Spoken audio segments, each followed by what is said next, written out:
بسم الله الرحمن الرحيم قل إن كنتم تحبون الله فاتبعوني يحببكم الله ويغفر لكم ذنوبكم والله غفور رحيم. الحمد للہ والصلاة والسلام علی رسول اللہ وبعد. السلام علیکم ورحمۃ اللہ وبرکاتہ. سورۃ رحمان کو کچھ حضرات مدنی قرار دیا کہ یہ مدنی سورت ہے، لیکن صحیح بات یہ ہے کہ یہ مکی سورت ہے، مدنی نہیں ہے. اعوذ باللہ من الشیطان الرجیم. بسم اللہ الرحمن الرحیم. الرحمن،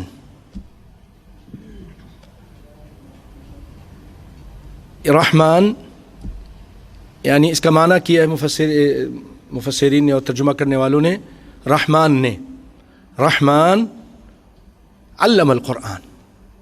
رحمان نے قرآن سکھایا. علم مانے سکھایا. علم کس چیز کو؟ قرآن کو. قرآن مفعول ہے اسی لیے زبر آئی ہے. علم القرآن، اس نے قرآن سکھایا.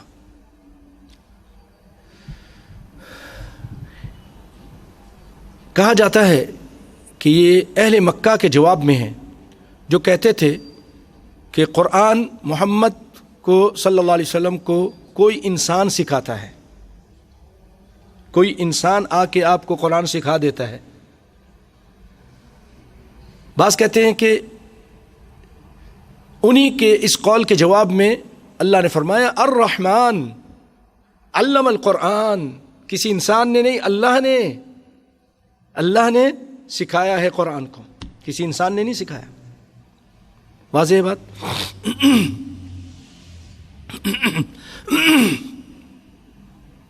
خلق الانسان، اس نے انسان کو پیدا کیا. انسان کو پیدا کیا، اس میں ہمارے لیے خوشخبری ہے کہ ہم اللہ کے فضل و کرم سے کبھی بندر نہیں تھے.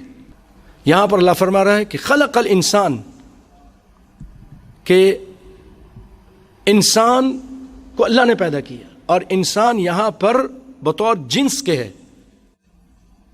یعنی ساری انسانیت.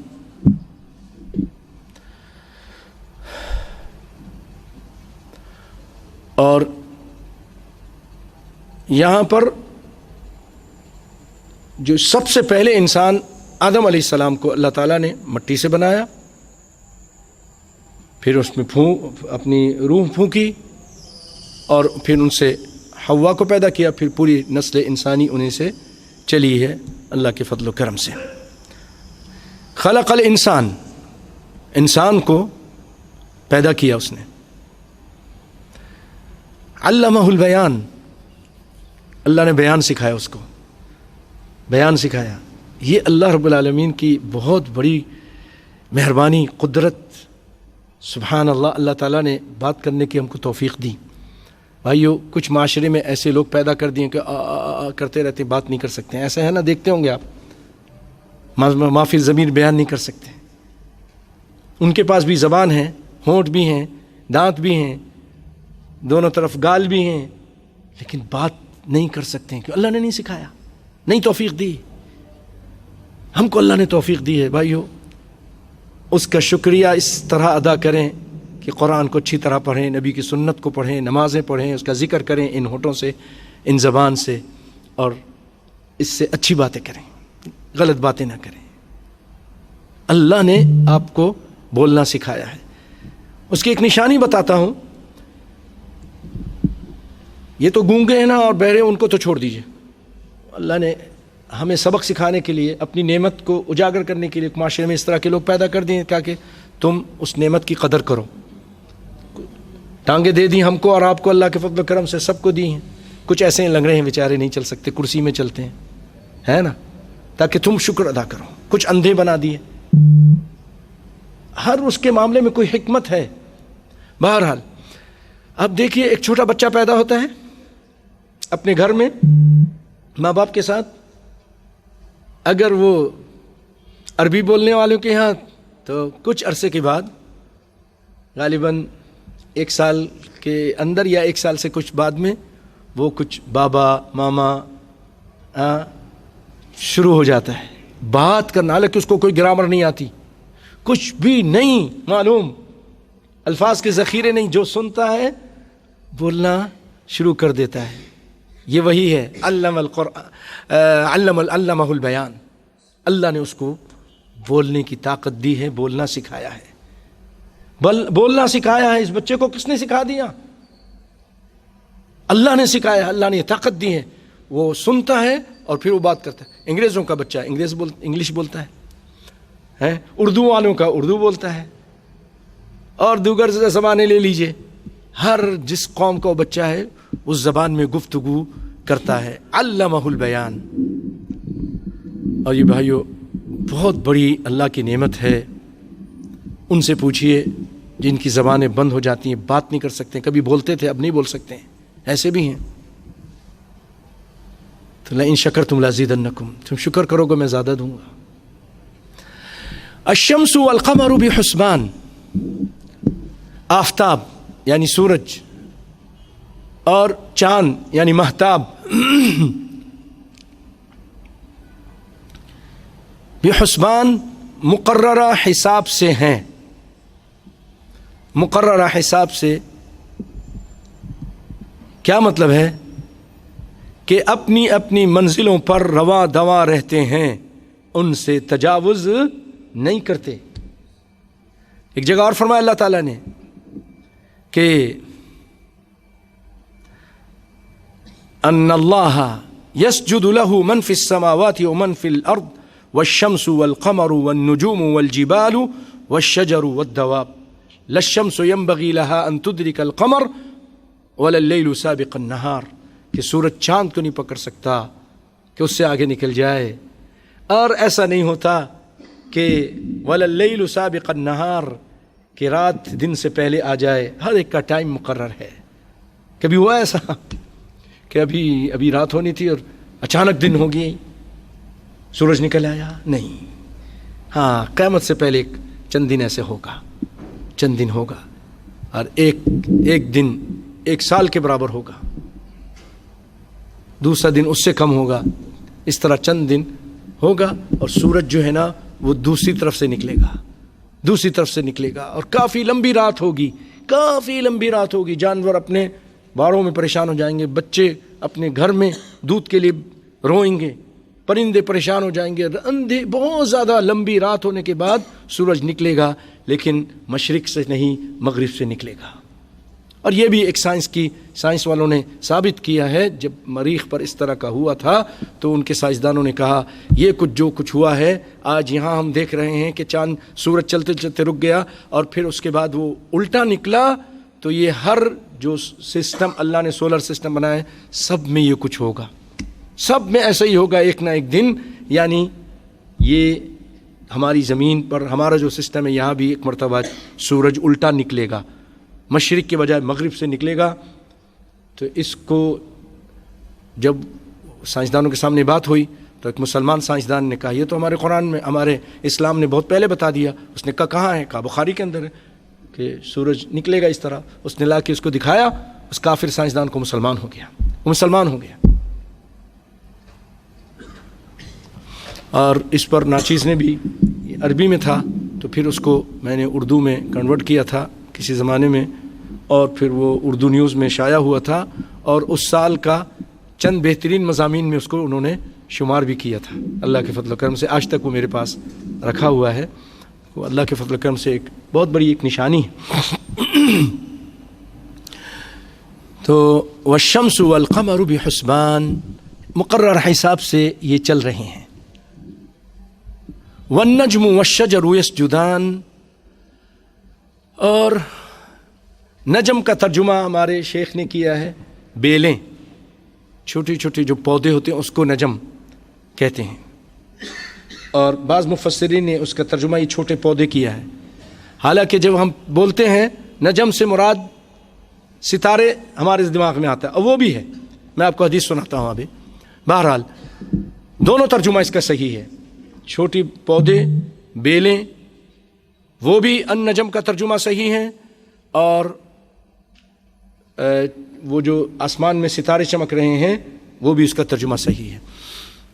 والنجم والشجر یسجدان، اور بیلیں اور درخت دونوں سجدے کرتے ہیں، جیسے کہ اللہ تعالیٰ نے فرمایا کہ اللہ کے لیے سجدہ کرتے ہیں جو کچھ آسمان میں زمین میں ہے، سورج بھی۔ اب کس طرح کرتا ہے یہ اللہ کو معلوم ہے۔ ان اللہ یسجد لہ من فی السماوات ومن فی الارض، سورۃ حج میں فرمایا والشمس والقمر، چاند، سورج بھی، چاند بھی اور ستارے بھی، والنجوم والجبال، پہاڑ بھی، والشجر والدواب، سب کچھ اس کے سجدہ کرتے ہیں۔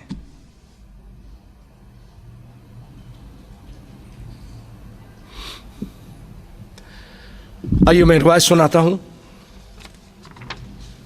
کہ ابن جریر فرماتے ہیں کہ مفسرین کا اس میں اختلاف ہے، اس کے معنی میں، نجم کے معنی میں۔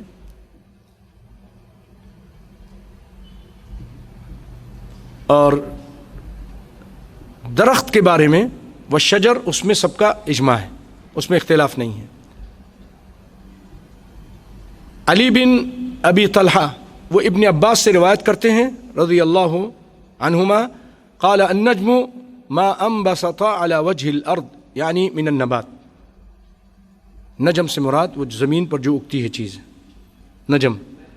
اور یہ اس لیے بھی اس کا معنی ایک لحاظ سے صحیح ہوتا ہے کہ آگے شجر آ رہا ہے، دونوں ایک قسم کی مناسبت بھی ہے، اسی لیے ہمارے اردو ترجمے والوں نے اس کو اختیار کیا ہے احسن، دوسروں نے کیا نہیں معلوم مجھے، لیکن احسن البیان بھی ایک عظیم الشان تفسیر ہے، ترجمہ ہے، تو انہوں نے اس کو کہ آگے درخت ہے تو درخت سے پہلے چھوٹے درخت کا یعنی کونپلیں اور بیلیں اس کا ذکر کیا، اور یہ ابن عباس اسی طرح کہتے ہیں، اور اس کو امام طبری نے بھی ذکر کیا ہے۔ اور سعید بن جبیر دیگر اور سفیان ثوری وغیرہ ان کا اختیار یہ ہے، اور امام مجاہد نے کہا النجم الذی فی السماء، ان نجم سے مراد آسمان کے جو ستارے ہیں وہ ہیں۔ تو عربی میں چھوٹے پودوں کو نجم بھی بولتے ہیں، اور عربی میں ہی آسمان کے ستاروں کو بھی نجم بولتے ہیں، تو دونوں معنی بھی لے سکتے ہیں۔ اور ہمارے پاس دونوں، جب اتنے عظیم مفسرین کی یہ بات ہے تو ہم دونوں ترجمہ کو صحیح مانتے ہیں کہ اس سے یہ بھی مراد ہے، اس سے یہ بھی مراد ہے کہ والنجم والشجر، یہ کونپلیں اور درخت یہ اللہ کو سجدہ کرتی ہیں۔ اللہ اکبر۔ بھائیوں، میرے پیارے بھائیوں، عزیزوں، دوستوں، نوجوان ساتھیوں، دیکھ لیجئے کہ یہ چاند، سورج، ستارے آپ نے سنا ہے کہ سجدہ کرتے ہیں، ہم کیوں نہیں کرتے؟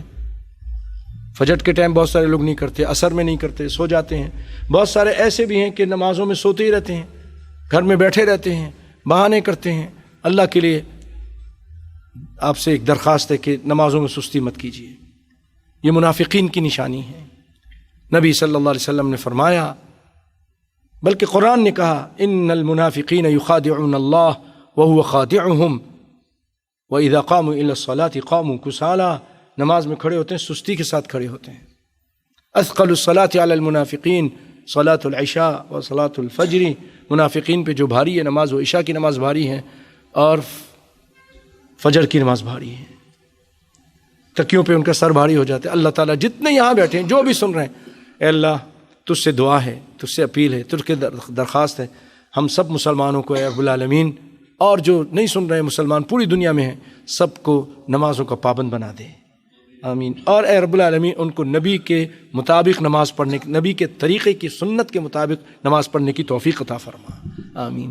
اور رب العالمین انہی نمازوں کی وجہ سے جو مسلمانوں پہ مشکلیں، پریشانیاں، تکلیف آئی ہوئی ہیں، اے اللہ، اور ڈر اور خوف، اے اللہ اس کو دور فرما دے۔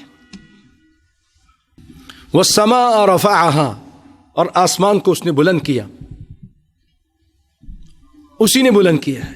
اتنا بڑا آسمان، اسی آسمان کے نیچے یہ جو ہمارے سائنسدان بتاتے ہیں کہ یہ جو سولر سسٹم ہے، اس سے پھر اور کتنے سسٹم ہیں، اور وہ اتنے نوری سال کے فاصلے پہ ہے، پھر وہ اتنے 1000 نوری سال کے فاصلے پہ، یہ سب کچھ اسی آسمان کے نیچے ہے۔ اب سوچئے تو صحیح کہ آسمان کتنا وسیع ہوگا۔ اللہ اکبر، وہ آسمان کو اللہ تعالیٰ نے، اور یہ ایک نہیں ہے، 7 ہیں، اللہ تعالیٰ نے اس کو اوپر بلند کیا ہے۔ ما تری فی خلق الرحمن من تفاوت، اللہ کی اس مخلوق میں آپ کوئی کجی، کوئی کمی نہیں دیکھیں گے، کہیں سے ٹوٹ پھوٹ ہو گیا، بہت پرانا ہو گیا، ڈیمیج ہو گیا، ایسا بھی نہیں ہے۔ اللہ اکبر۔ فرجع البصر هل تری من فطور، پھر دیکھو، خوردبین لگا لو، دوربین لگا لو، دیکھو کہ اللہ کی مخلوق ذرا اتنے سال ہو گئے، ہزاروں سال، یہ خراب ہو گئی ہے، اس کو بدلو۔ نہیں، اللہ فرماتا اسی طرح ہے۔ وَزَيَّنَّا السَّمَاءَ الدُّنْيَا بِمَصَابِيحَ، کیا اللہ تعالیٰ نے جگمگا دیے ہیں، ستارے ہیں۔ اب جائیں کسی گاؤں میں اور ذرا اوپر اٹھا کے نظر دیکھیں، اللہ اکبر، ستارے ہی ستارے نظر آتے ہیں، کیا ایک منظر ہوتا ہے پیارا سا۔ یہ اللہ تعالیٰ نے صحیح کہا، زینا السماء، آسمان کو زینت دی ہے۔ یہ آسمان اللہ تعالیٰ نے بنایا اور بہت بلند کیا ہے، بہت بلند کیا ہے۔ والسماء رفعها ووضع الميزان، اور اس نے ترازو رکھ دی ہے۔ ضع کہتے ہیں رکھنے کو، اس سے مراد کہ اس نے زمین پر انصاف رکھا ہے۔ انصاف کرو گے تو آباد رہو گے، ظلم کرو گے تو مٹ جاؤ گے۔ جو بھی کرتا ہے، مسلمان کر دیں وہ مٹ جاتے ہیں، ظالم کریں، کافر کریں تو وہ تو اور جلدی مٹیں گے انشاءاللہ، اور جلدی مٹتے ہیں انشاءاللہ العزیز۔ ووضع المیزان، جیسے کہ اللہ تعالیٰ نے سورۃ الحدید میں فرمایا، لقد ارسلنا رسولنا بالبینات وانزلنا معهم الکتاب، ہم نے اتاری ان رسولوں کے ساتھ کتاب، والمیزان، میزان، کیا میزان کو آسمان سے میزان آئی؟ نہیں، کیا مطلب عدل و انصاف کا قانون دیا۔ ہاں، اللہ تعالیٰ نے عدل و انصاف کا قانون دیا۔ اعدلوا، اللہ نے کہا انصاف کرو۔ لیقوم الناس بالقسط، تاکہ لوگ قائم رہیں عدل پر، عدل۔ اللہ تطغوا فی المیزان، پھر اللہ تعالیٰ فرما رہا ہے کہ تم تولنے میں تجاوز نہ کرو، یعنی انصاف سے تجاوز مت کرو، چاہے ناپ تول ہو یا فیصلہ ہو یا کسی کو حق دینا ہو، کوئی بھی معاملہ ہو۔ وَإِذَا قُلْتُمْ فَعْدِلُوا، قرآن پاک میں ایک جگہ فرمایا اگر بات کرتے ہو نا تو وہ بھی عدل کی بات کرو، عدل سے ہٹ کر بات مت کرو۔ سب کچھ لکھا جا رہا ہے، شمار ہو رہا ہے۔ پھر فرمایا وَأَقِيمُوا الْوَزْنَ أَلَّا تَطْغَوْا فِي الْمِيزَانِ، انصاف کے ساتھ وزن کرو، تولنے میں تجاوز مت کرو۔ وَأَقِيمُوا الْوَزْنَ، انصاف کے ساتھ وزن کو، بالقسط ولا تخسروا المیزان، ٹھیک رکھو اور تول میں کم مت دو، تول میں کم مت دو۔ یہاں پر پورا اب ترازو کا ذکر آ گیا، اس سے پہلے والے سے مراد عدل و انصاف عام تھا، چاہے ترازو کے ساتھ ہو یا کسی اور چیز کو۔ اور یہ اللہ کی یہ جو میزان کی بات پوری دنیا کو ایسے پسند آئی ہے کہ پوری دنیا میں جج اور جو عدالتیں اس میں میزان رکھتے ہیں نشانی کے طور پر کہ یہاں عدل و انصاف ہوگا۔ تو اللہ نے فرمایا انصاف کے ساتھ وزن ٹھیک رکھو اور تول میں کم مت دو۔ ولا تخسروا المیزان والارض وضعها للانام، اور اسی نے مخلوق کے لیے زمین کو بچھا دی ہے۔ انام کہتے ہیں مخلوق کو۔ وضعها الارض، ارض زمین کو بچھا دی ہے۔ والارض بعد ذلك دحاها، اس کو پھیلا دیا ہے۔ ایک جگہ فرمایا یا ایھا الناس اعبدوا ربکم الذی خلقکم والذین من قبلکم لعلکم تتقون الذی جعل لکم الارض فراشا والسماء بناء، زمین کو تمہارے لیے بچھونا بنا دیا، آسمان کو چھت بنا دیا۔ فامشوا فی مناکبہا، اگر اللہ ایسا نہیں کرتا تو ہم چل نہیں سکتے تھے۔ اللہ نے اس میں راستے بنا دیے، اس کے راستوں میں چلو، اللہ اکبر، یہ اللہ کی مہربانی ہو گئی۔ اگر یہ سب نہیں ہوتا، اللہ تعالیٰ ایسا نہیں کرتا، ہم چل نہیں سکتے تھے، ہر جگہ ہی اس طرح اونچا نیچا ہوتا، اونچا نیچا ہوتا۔ لیکن اللہ تعالیٰ نے کہیں راستے بنا دیے ہیں، کہیں پہاڑ بنا دیے ہیں، اور انسان کو ایسی عقل دی ہے، ایسی طاقت دی ہے، کہیں پہاڑوں میں سرنگ نکال دیا ہے۔ کئی میل آپ دیکھیے سعودیہ میں چل رہے ہیں، سرنگ کے اندر چل رہے ہیں، اوپر بہت بڑا پہاڑ ہے، اور بھی دنیا میں اس طرح کے ہیں، اللہ اکبر اللہ اکبر، اور کہیں اوپر بنا دیا ہے، گاڑی اوپر سے جا رہی ہے، اللہ اکبر۔ انسان کو اللہ نے بہت طاقت دی ہے، سمجھ دی ہے، اور وہ اللہ کے فضل و کرم سے یہ سب کچھ کرتا ہے۔ فیہا فاکہۃ والنخل ذات الاکمام، اس زمین میں میوے ہیں، یعنی زمین سے اگتے ہیں، والنخل ذات الاکمام، اور خوشے والی کھجور کے درخت ہیں، والحب ذو العصف والریحان، اور بھس والا اناج، دانے وغیرہ ہیں، دانے ہیں جس میں جب ایک بھوسا جو ہے وہ نکال دیں، حب سے مراد ہر وہ خوراک ہے جو انسان اور جانور کھاتے ہیں، خشک ہو کر اس کا پودا بھس بن جاتا ہے، بھوسا بن جاتا ہے، جو جانوروں کے کام آتا ہے، جانور اس کو کھاتے ہیں، اس کو کھل میں ڈال کر دیتے ہیں جانوروں کو، بھوسا جانوروں کو بھی کام آتا ہے، اور اس کے اندر جو دانہ ہوتا ہے وہ انسان کھاتے ہیں۔ تو والحب ذو العصف، اور دانہ ذو العصف بھس والا، یعنی اس طرح کی ٹہنیاں ہوتی ہیں، اس کے اوپر بھی چڑھا ہوتا ہے، وہ بعد میں صاف کر دیا جاتا ہے۔ اور جو آپ دیکھیں گیہوں ہے یا چاول ہے، کیا ہوتا ہے، اس کی سٹیاں ہوتی ہیں، اس کی بالیاں ہوتی ہیں، وہ سب بعد میں بھوسا ہو جاتا ہے، بھوسا ہو جاتا ہے وہی۔ والریحان، اور خوشبودار پھول، یہ خوشبودار پھول بھی اللہ نے پیدا کیے۔ آگے فرمایا فَبِأَيِّ آلَاءِ رَبِّكُمَا تُكَذِّبَانِ، کہ اے انسانوں اور جنوں دونوں کو خاطب کر کے اللہ کہہ رہا ہے، پوچھ رہا ہے، اور یہ بار بار تکرار کر رہا ہے کہ تم اپنے رب کی کون کون سی نعمتوں کو جھٹلاؤ گے، پس اے انسانوں اور جنوں تم اپنے پروردگار کی کس کس نعمت کو جھٹلاؤ گے؟ سوالیہ نشان انسانوں اور جنوں سے۔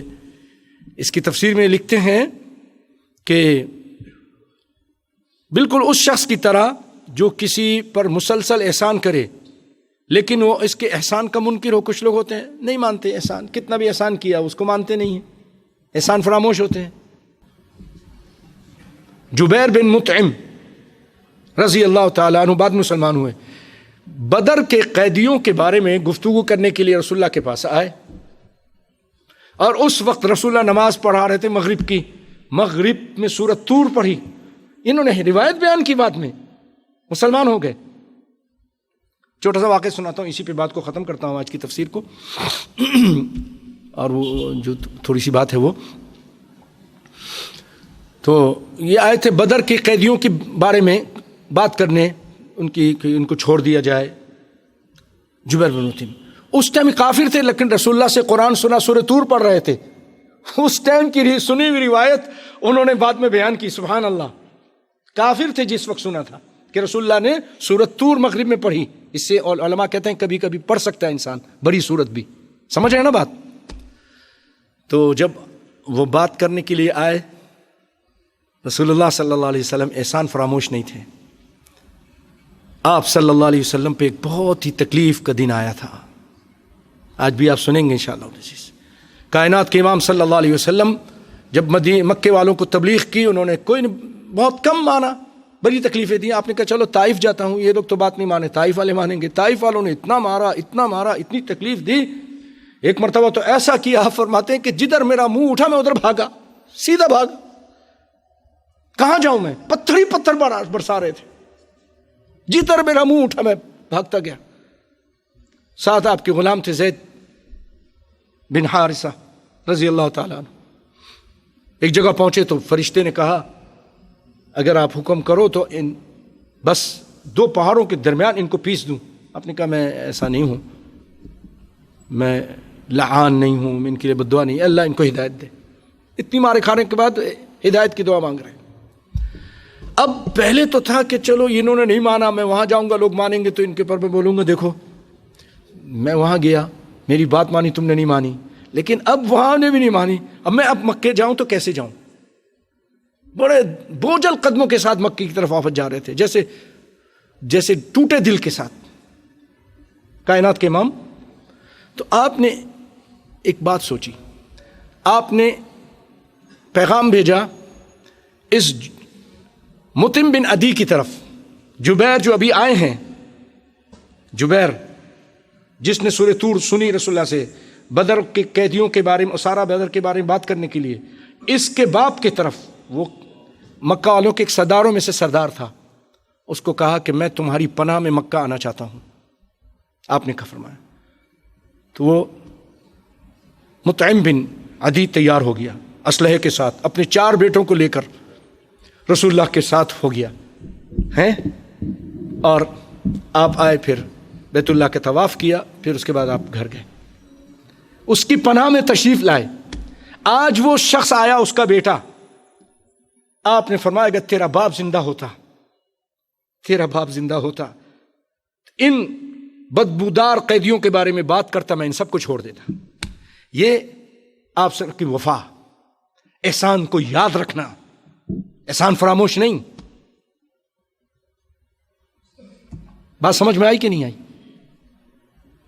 پیارے بھائیو، یہ ہے اچھی نسل والے لوگ اور اچھے ایمان والے لوگوں کی یہ بات ہوتی ہے.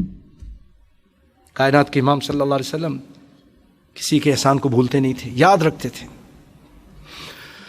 بہرحال تو یہاں بھی ایسے اللہ تعالیٰ بار بار یاد دلا رہا ہے، جیسے کسی کے پہ احسان کرے وہ منکر ہو تو پھر کہتا ہے میں نے فلاں وقت یہ کام کیا تھا، تم کو یہ کرایا تھا، تم کو یہ دیا تھا، تجھے یاد نہیں، فلاں احسان کیا تھا.